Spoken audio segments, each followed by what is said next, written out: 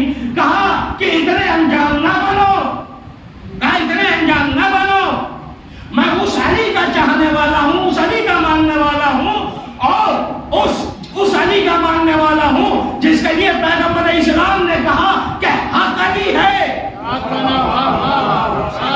کہا کہ میں اس حق کا ماننے والا ہوں کہ وہ اس کی زبان سے نکلا ہوا جملہ، کہا آج تک کوئی غلط نہیں ہوا، اس نے مجھے گود میں اٹھا کے میرے بالوں میں دست شفقت پھیر کے کہا تھا کہ مختار جب تو بڑا ہوگا، تو جوان ہوگا، تو ایک رات دشمنان علی کو قتل کر کے اسی تخت کوفہ پہ حکومت کرے گا، اور تم جیسا مرا ایک نہیں موت کیسے آ جائے گی؟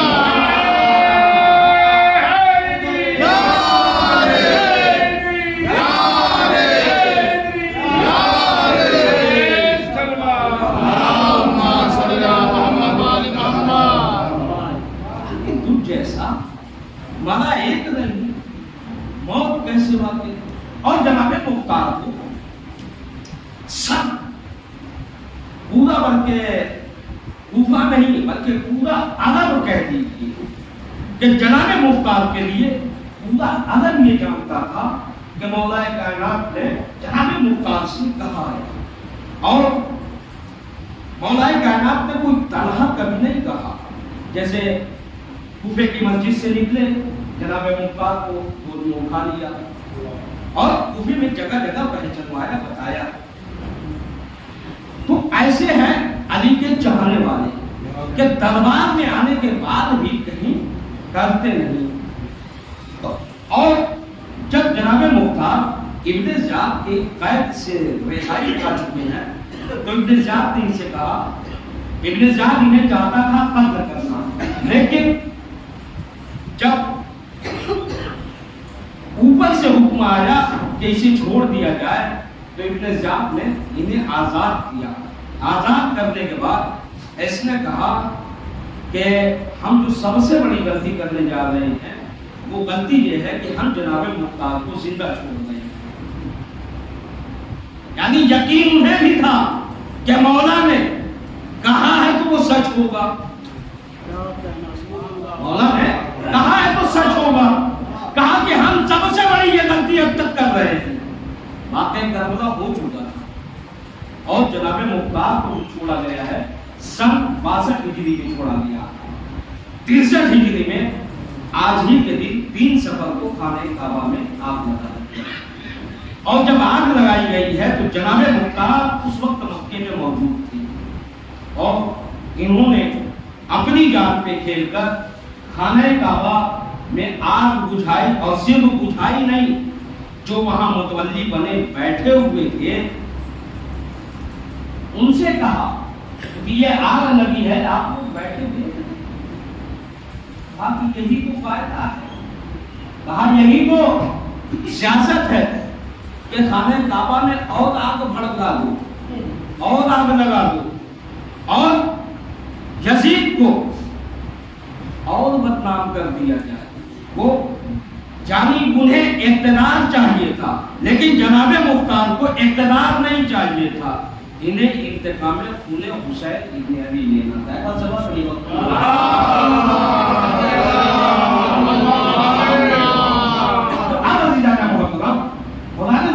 اللہ نے کہا کہ حبیب ان سے کہہ دو کہ ہمیں اجر رسالت کچھ نہیں چاہیے الا المودۃ فی القربى، صرف میں نے اہل بیت سے قربت اختیار کی، اور قربت اختیار کرنے والے اہل بیت کے چاہنے والے ایسے ایسے نہیں کہ کسی کا دربار ہو، یعنی یہ صرف ابن زیاد کا نہیں بلکہ آپ شام میں بھی آئیں گے، وہاں بھی جو مولا کا چاہنے والا ہے وہ ایسا چاہنے والا ہے کہ اس کے لیے جب مخبری کی جاتی ہے کہ ایک علی کا چاہنے والا اس شام سے کوفے جا رہا ہے مولا سے ملنے کے لیے. شام وہ جگہ تھی، آپ مجھ سے بہتر جانتے ہیں کہ جس وقت مولا کائنات کے سر پہ ضربت لگی اور یہ خبر جب شام میں پہنچی کہ مولا کائنات کو شہید کر دیا گیا، تو لوگوں نے کہا کہ یہ مولا کائنات مسجد میں کیا کر رہے تھے. خدا لعنت کرے، یعنی ماحول یہ اہل بیت کے خلاف ایسا بنایا گیا تھا کہ انہیں خلاف کے دین کے یہ خلاف ہیں، شریعت کے خلاف ہیں، انہیں مسجد نماز غسل سے کوئی مطلب نہیں ہے. شام کے حالات ایسے تھے کہ پوچھا کہ مولا کائنات مسجد میں کیا کر رہے تھے، یعنی انہیں ایک دم بے دین لامصاب. اس جگہ چونکہ امیر شام بیٹھا ہوا تھا اور اس نے منبروں سے جھوٹے خطیبوں کو رکھ کر مولا کائنات کے لال و کان چپ و ستم کرتا رہا، اور یہ ستم 70 سال تک چلا ہے. 70 سال تک چلا ہے. جب عمر ابن عبدالعزیز آیا ہے تو اس نے اس چیز کو ختم کیا. یہ بھی بنی امیہ خاندان کا تھا، لیکن اس نے اس پہ جو ہے پابندی لگایا. اب عزیزان محترم 70 سال تک مولا کائنات پہ شب و شتم ہوتے رہے، اور وہ لوگ بنی امیہ کے لوگ یہ سمجھ رہے تھے کہ ہم جھوٹے خطیب، جھوٹی روایتیں، جھوٹی حدیثیں گڑ گڑ کے اہل بیت کے خلاف اتنا پروپگنڈا کر دیں گے کہ اہل بیت کا کوئی نام لینے والا نہیں ہوگا.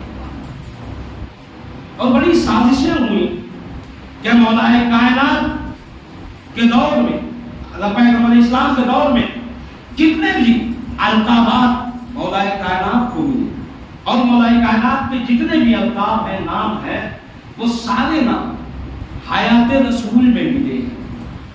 حیات رسول میں ملے ہیں. یہ نہیں کہ بعد میں نہیں، سارے القابات یہ دور رسول میں ملے ہیں.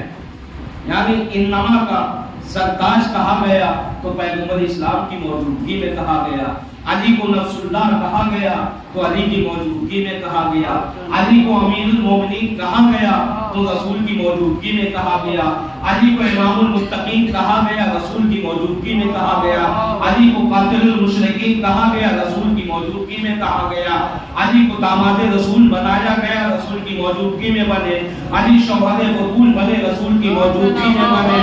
یعنی جتنے بھی القاب ملے مولا کائنات کو، وہ سارے القاب رسول کے دور میں ملے. یہ لوگ باتیں وفاتیں پیغمبر اسلام بنی امیہ نے یہ سازش رچی کہ جو مولا کائنات کے مشہور لقب ہیں انہیں چرا لیا جائے اور دوسروں کے ساتھ انہیں جوڑ دیا جائے، دوسروں کے ساتھ جوڑ دیا جائے. اب عزیزان محترم جوڑ تو دیا گیا، مگر تاریخ آج تک سچا نہیں ثابت کر پائی.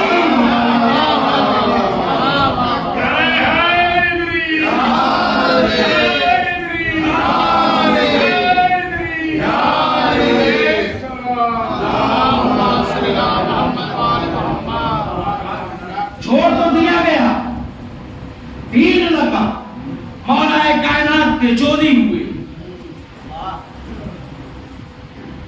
مولا کائنات کو چھوڑ کے سچا کسی اور کو بنا دیا. 80-83 جنگوں کے فاتح مولا کائنات رہے، مگر لقب چوری کر کے کسی اور کو دے دیا گیا. آج تک یہ ثابت نہیں کر پائے کہ وہ بہادر تھے یا بزدل تھے، اس لیے کہ پہاڑوں پہ بھاگنے والے کبھی بہادر نہیں ہو سکتے، ہمیشہ غلام کی اولاد ہوتے ہیں. اور تیسرا لقب جن کے لیے اللہ نے قصیدہ پڑھا کہ یہ کریم ابن کریم ہے، یہ سارے اہل بیت کریم ہے. کریم کسے کہا جاتا ہے؟ کریم وہ ہے جو خود رکے، یعنی ایک روٹی میرے پاس ہے اور مجھے بھوک بھی شدت کی لگی ہو اور کوئی آ جائے تو وہ روٹی میں اسے دے دوں، یہ ہے کریم۔ سخی جیسے کہا جاتا ہے کہ بہت سخی ہے، دلدار آدمی ہے، یعنی سخی کا مطلب یہ ہوتا ہے کہ جو خود بھی کھاتا ہے دوسرے کو کھلاتا ہے، یعنی اپنا پیٹ کاٹے گا نہیں، اپنا پیٹ کاٹ کے نہیں کھلائے گا، وہ کھائے گا۔ ایک روٹی ہے تو آدھی آپ کو دے دے گا، آدھی خود کھائے گا، لیکن اللہ نے انہیں کریم بنا کے بھیجا ہے، کریم بنا کے بھیجا ہے، یعنی یہ دوسروں کی بھوک برداشت نہیں کر سکتے، خود بھوکے رہتے ہیں۔ ہمارا جو مال جمع کر کر کے غریب بنے وہ ہوتا ہے، غریب بنے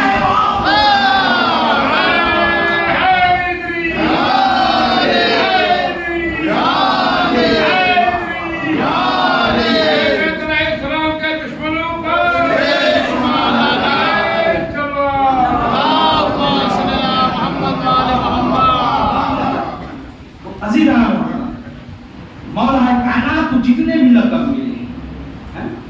اچھا دیکھیے، حیات پیغمبر میں، پیغمبر اسلام کے دور میں مولا کائنات نے 83 جنگیں لڑی اور کہا جاتا ہے کہ کم از کم 80 جنگیں لڑی ہیں۔ ہر جنگ کے فاتح، یعنی آپ کہیں بھی تاریخ کا مطالعہ کریے کہ لکھا رہے گا فاتح خیبر مولا کائنات، فاتح بدر مولا کائنات۔ مولا کائنات نے پیغمبر اسلام کے بعد بھی 3 جنگیں لڑی ہیں اور تینوں جنگیں جیتے ہیں، تینوں جنگیں مولا کائنات نے جیتی ہیں۔ جنگ جرمن میں جتنے لوگ آئے مارے گئے اور جو محفوظ ہوئے وہ مولا کائنات ان کو بھی اپنے ساتھ ہی لے کے آئے۔ جنگ صفین جس میں قرآن نیزوں پہ بلند کیا گیا۔ تیسری جنگ جنگ نہروان۔ جنگ نہروان یہ وہ جنگ تھی کہ جس میں زمانہ سمجھ ہی نہیں پا رہا تھا کہ عابد، یعنی جو معرفت والے انسان تھے وہ تو جانتے تھے، امام کو پہچانتے تھے، وہ امام کے ساتھ تھے، لیکن جو تھوڑا کم پڑھے لکھے تھے، کم جانکار لوگ تھے، جب وہ ان کے لشکر کو دیکھتے تھے تو وہ دھوکا کھا جاتے تھے۔ نہروان والے لشکر کو دیکھتے تھے تو دھوکا کھا جاتے تھے۔ خود مولا کائنات کے لشکر میں کافی لوگ دھوکے میں تھے اور یہ سازشن مولا کائنات کے لشکر میں شامل ہوئے تھے۔ تھوڑا سا نظر اس پہ ڈالتے ہیں جنگ نہروان پہ۔ جنگ نہروان میں جب مولا کائنات کا لشکر نہروان کی طرف آگے بڑھا ہے تو ایک موقع پہ مولا کائنات نے لشکر کو روک دیا اور روکنے کے بعد کہا کہ جاؤ دیکھو کہ وہ جو مد مقابل آ رہا ہے وہ کہاں ہے۔ ایک شخص جاتا ہے اور جانے کے بعد کہتا ہے کہ مولا وہ نہر کے اس پار ہے، نہر کے اس پار ہے۔ مولا کائنات کے لشکر کا یہ آدمی ہے، مولا کائنات نے اسے بھیجا تھا، کہا کہ اس پار ہے۔ مولا کائنات نے اپنے لشکر والوں سے کہا کہ یہ جھوٹ بول رہا ہے، کہا کہ وہ لشکر نہر کے اس پار ہے، کہا کہ نہر کے اس پار ہے۔ پھر مولا کائنات نے دوسرے کو بھیجا، یہ گیا، یہ دیکھ کے آیا، آگے کہنے لگا کہ مولا کائنات لشکر نہر کے اس پار تھا، لگ رہا ہے کہ چلا گیا۔ مولا کائنات نے کہا یہ بھی جھوٹ بول رہا ہے، کہا یہ بھی جھوٹ بول رہا ہے۔ اس کے بعد مولا کائنات کے لشکر میں چونکہ کچھ لوگ داخل تھے، کچھ لوگ داخل تھے، اس میں ایک شخص آگے بڑھا اور آگے بڑھنے کے بعد کہتا ہے کہ مولا آپ سب کو جھوٹا کہہ رہے ہیں۔ کہا کہ میں جا رہا ہوں دیکھنے، اگر لشکر نہر کے اس پار ہوگا تو میں آپ کو قتل کر دوں گا، کہا کہ میں آپ کو قتل کر دوں گا۔ مولا کائنات نے کہا کہ جاؤ دیکھو، اور سب کی ان لوگوں کی سازش تھی کہ مولا کائنات کو دھوکہ دے دیا جائے، بتا دیا جائے کہ لشکر گیا، اور رات کے سناٹے میں جب کہیں پہ مولا کائنات پڑاؤ ڈالے تو ایک ساتھ ہی ہے مار دیا جائے۔ اب عزیزان محترم، مولا کائنات نے کہا کہ اب رکنا نہیں ہے، نہروان کی طرف بڑھنا ہے، اور ادھر آپس میں سازشیں ہو رہی ہیں، سازشیں آپس میں چل رہی ہیں۔ مولا کائنات امام ہوتا ہی وہ ہے جو دلوں کے حال سے واقف ہے، جو دلوں کے حال سے واقف ہو۔ مولا کائنات سب کی باتیں سن رہے ہیں، سب کے دلوں کے راز کو جانتے ہیں۔ مولا کائنات ایک مقام پہ رکے، جب اس مقام پہ رکے تو مولا کائنات سے ایک علم نجوم کا ماہر ملا، اور ملنے کے بعد کہتا ہے کہ مولا آپ واپس چلے جائیں۔ کہا کہ آپ واپس چلے جائیں۔ مولا کائنات نے کہا کہ کیوں؟ کہا مولا یہ جو ستارہ دکھائی دے رہا ہے، یہ جو ستارہ دکھائی دے رہا ہے، کہا جب یہ ستارہ نکلتا ہے اور جس کے اوپر ہوتا ہے، کہا جس کے اوپر ہوتا ہے وہ انسان شکست کھاتا ہے، اور کہا کہ یہ ستارہ 1000 سال میں ایک مرتبہ نکلتا ہے۔ مولا کائنات نے کہا، مولا کائنات نے کہا کہ میں تمہیں بتاؤں کہ میں نے اب تک جتنی بھی جنگیں لڑی ہیں، کہا کہ اب تک میں نے جتنی بھی جنگیں لڑی ہیں، کہا چاہے حیات پیغمبر میں ہو، چاہے حیات پیغمبر کے بعد ہو، کہا کہ سب سے کامیاب میری جنگ یہ نہروان ہوگی۔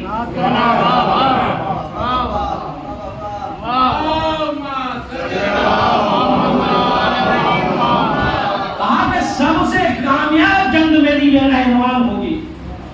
اس نے کہا مولا میں علم نجوم کا ماہر انسان۔ کہا کہ مولا میں آپ سے کہہ رہا ہوں۔ مولا کائنات نے کہا کہ اچھا یہ بتا کہ جب یہ ستارہ ڈوبے گا تو دوبارہ کب نکلے گا؟ کہا کہ 1000 سال کے بعد۔ مولا کائنات نے نہروان کی طرف قدم بڑھایا، ستارہ ڈوب گیا، اور چلتے ہوئے مولا کائنات نے پوچھا کہ اب یہ بتائیے ستارہ کب نکلے گا؟ اس نے کہا کہ 1000 سال کے بعد۔ مولا کائنات فوراً رکے، اور جیسے ہی رکے ستارہ پھر سامنے آ گیا۔ تاریخ میں لکھا کہ مولا کائنات 3 مرتبہ آگے بڑھے، جب آگے بڑھے ہیں تو ستارہ غائب ہو گیا، جب رکے ہیں تو ستارہ نکلا۔ ایک وقت مولا کائنات نے کہا اے نجومی سن، میں وہ ہوں جس کی اطاعت صرف انسانوں پہ نہیں واجب ہے، جس کے ارادے کو ستارے بھی جانتے ہیں، چاند بھی جانتے ہیں، سورج بھی جانتے ہیں۔ سلام پڑھیے۔